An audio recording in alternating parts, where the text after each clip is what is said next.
Hello friends, প্রাথমিক TET মামলার কি আপডেট উঠে এলো আজ কলকাতা হাইকোর্ট থেকে সরাসরি আমরা জেনে নেব এই ভিডিওর মাধ্যমে। 24শে ডিসেম্বর যে প্রাথমিক টেট হওয়ার কথা ছিল, সেটা কি 24শে ডিসেম্বরই হচ্ছে, নাকি মামলা কোন দিকে গড়িয়েছে, মাননীয় বিচারপতিরা তারা কি জানিয়েছেন এবং তারা কি নির্দেশ দিয়েছেন সেটা আমরা জেনে নেব। গতকাল মামলাটি লিস্টেড হলেও কেন শুনানি হয়নি সে সংক্রান্ত বিস্তারিত আমরা এই ভিডিওর মাধ্যমে জেনে নেব। তো আজ প্রাথমিক টেট 2023-এর এই মামলাটি আজ কলকাতা হাইকোর্টের কোর্ট নাম্বার 1-এ সিরিয়াল নাম্বার 21-এ মাননীয় চিফ জাস্টিস টি.এস. শিবগানম এবং মাননীয় জাস্টিস হিরণময় ভট্টাচার্যের ডিভিশন বেঞ্চে মামলাটি শুনানি হয়, যার রিট পিটিশন নাম্বার 608/2023-এর এবং যার ফাইল নাম্বার 610/2023-এর। এই মামলাটির বিস্তারিত শুনানি আমরা জেনে নেব। তবে গতকাল কেন এই মামলাটির শুনানি হয়নি, তার কারণ গতকাল মামলাটি লিস্টেড হলেও এই মাননীয় বিচারপতি তাদের যে বেঞ্চ ছিল কোর্ট নাম্বার 1, সেই বেঞ্চ কালকের দিনটার জন্য দুজনের জন্য পৃথক করে দেওয়া হয়েছিল। অর্থাৎ মাননীয় হিরণময় ভট্টাচার্যের বেঞ্চ, তাকে পৃথক করে দেওয়া হয়েছিল, তিনি আলাদাভাবে বসছিলেন, এবং মাননীয় চিফ জাস্টিস টি.এস. শিবগানম তিনিও আলাদাভাবে পৃথকভাবে বসছিলেন দুজন। যেহেতু এই মামলাটি দুজনের একসঙ্গে হওয়ার কথা, যেহেতু আলাদাভাবে বসছেন, সেহেতু মামলাটি গতকাল শুনানি হয়নি। তো এজন্য মামলাটি আজকে লিস্টেড করে দেওয়া হয়েছিল। তো আজ মামলাটি বিস্তারিত শুনানি হয়েছে। তো আমরা জেনে নেব বিস্তারিত কি। পিটিশনারদের পক্ষ থেকে, যার পিটিশনার রয়েছেন দিলীপ ঘোষ, তার পক্ষ থেকে কথা বলছিলেন অমল কুমার দত্ত মহাশয়। পিটিশনার অর্থাৎ দিলীপ ঘোষের আইনজীবী অমল কুমার দত্ত তিনি জানান যে কলকাতা হাইকোর্টে আজ যে জনস্বার্থ মামলাটি করা হয়েছে, এর মূল কারণ হলো 24শে ডিসেম্বর প্রাথমিক শিক্ষা পর্ষদ যে টেট পরীক্ষার আয়োজন করেছে তা পেছানোর আবেদন জানানো হয়েছে। অন্যদিকে ওই দিনই 24শে ডিসেম্বর রাজ্যে মাননীয় প্রধানমন্ত্রী নরেন্দ্র মোদী আসছেন। কলকাতার ব্রিগেড মাঠে প্রায় 1 লক্ষেরও বেশি ভক্তলোক সেখানে জমায়েত হবে, সেখানে গীতাপাঠ হবে, আরও বেশ বিভিন্ন স্থানে বিভিন্ন ধরনের প্রোগ্রাম আছে, প্রধানমন্ত্রীর বিভিন্ন অনুষ্ঠান রয়েছে কলকাতায়। প্রধানমন্ত্রী যে ওই দিন আসছেন, 24 তারিখ আসছেন, সেটা রাজ্য সরকারকে অনেক আগে থেকেই জানানো হয়েছে এবং সমস্ত বিষয়গুলো পারমিশন নেওয়া হয়েছে।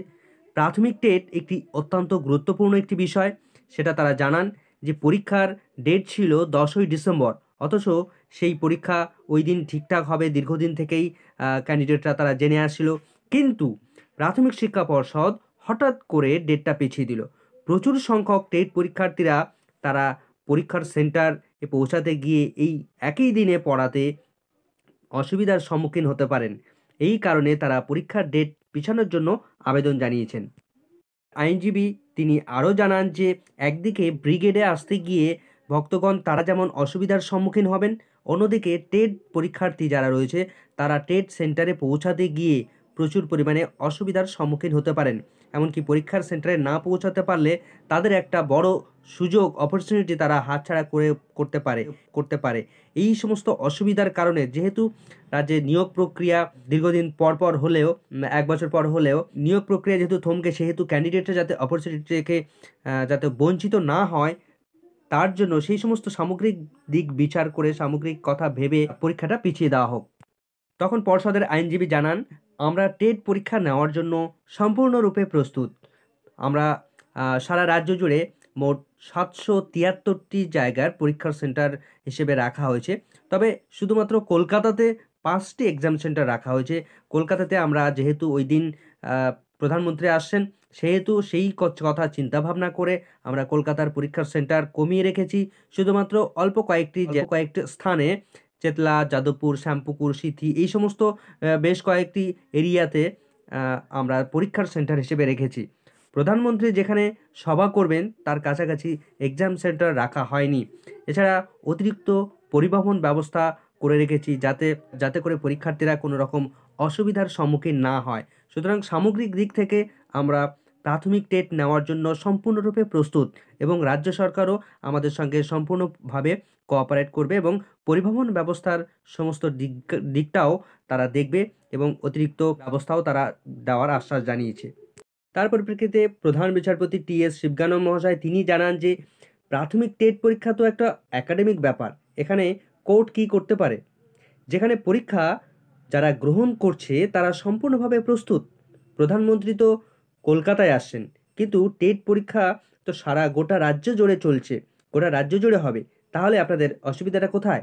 তখন পিটিশনারের আইনজীবী তিনি বলতে থাকেন যে রাজ্যের বিভিন্ন প্রান্ত থেকে লোকজন আসবে, যারা টেট পরীক্ষার্থী তাদের মধ্যেও বহুজন এই অনুষ্ঠানে আসার জন্য আশাবাদী, যারা যানজটে পড়ে যেতে পারে তাদের ইচ্ছে থাকলেও, যেমন টেট পরীক্ষার্থী যারা তাদের ইচ্ছে থাকলেও তারা এই অনুষ্ঠানে ওই দিন যোগদান করতে পারবে না। এই সমস্ত কারণে এই সমস্ত বিভিন্ন বিষয়গুলো তিনি বলতে থাকেন। তখন মাননীয় প্রধান বিচারপতি তিনি জানান যে দেখুন, এটা একটা একাডেমিক ডিসিশন। পরীক্ষা নিয়ামক কর্তা যদি অ্যারেঞ্জমেন্ট করতে পারে তাহলে আপনাদের অসুবিধা থাকার কথা নয়। রাজ্য সরকার যদি তাদের সাহায্য করে, পর্যাপ্ত ট্রান্সপোর্টের ব্যবস্থা করে, সেই সঙ্গে অতিরিক্ত যানবাহনের ব্যবস্থা যদি তারা করতে পারে তাহলে তো অসুবিধা থাকার কথা নয়। এটাতে আমরা পরীক্ষা কিভাবে পিছিয়ে দিতে পারি? এর ফলে টেট পরীক্ষার্থীরা যারা পরীক্ষা দিচ্ছেন তারাও অসুবিধার সম্মুখীন হতে পারেন, তাদের সুযোগগুলো আরও ডিলে হতে পারে।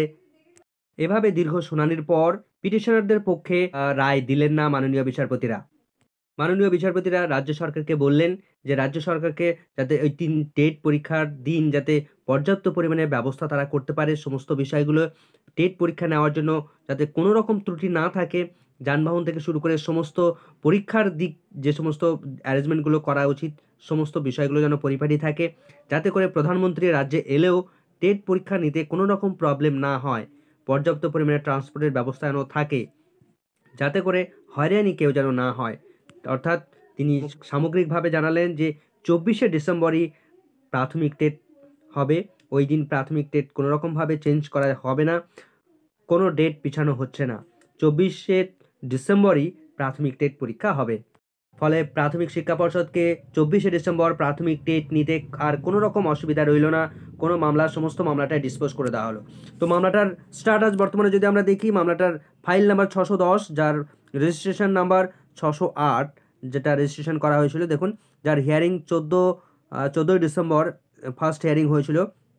ডিসিশন ডেট দেখুন, ডিসিশন ডেট অর্থাৎ আজকে ডিসিশন হয়ে গেছে ১৯শে ডিসেম্বর, আজকের তারিখেই ১৯শে ডিসেম্বর ডিসিশনটা হয়ে গেল। এবং কেস স্ট্যাটাস দেখুন, কেস ডিসপোজড, অর্থাৎ মামলাটা সম্পূর্ণভাবে ডিসপোজ করে দেওয়া হলো। এই জাজমেন্ট এসে যাওয়ার পর মামলাটি সম্পূর্ণভাবে ডিসপোজ করে দেওয়া হলো। যার দেখুন সেম মামলা দিলীপ ঘোষ যার পিটিশনার ছিলেন।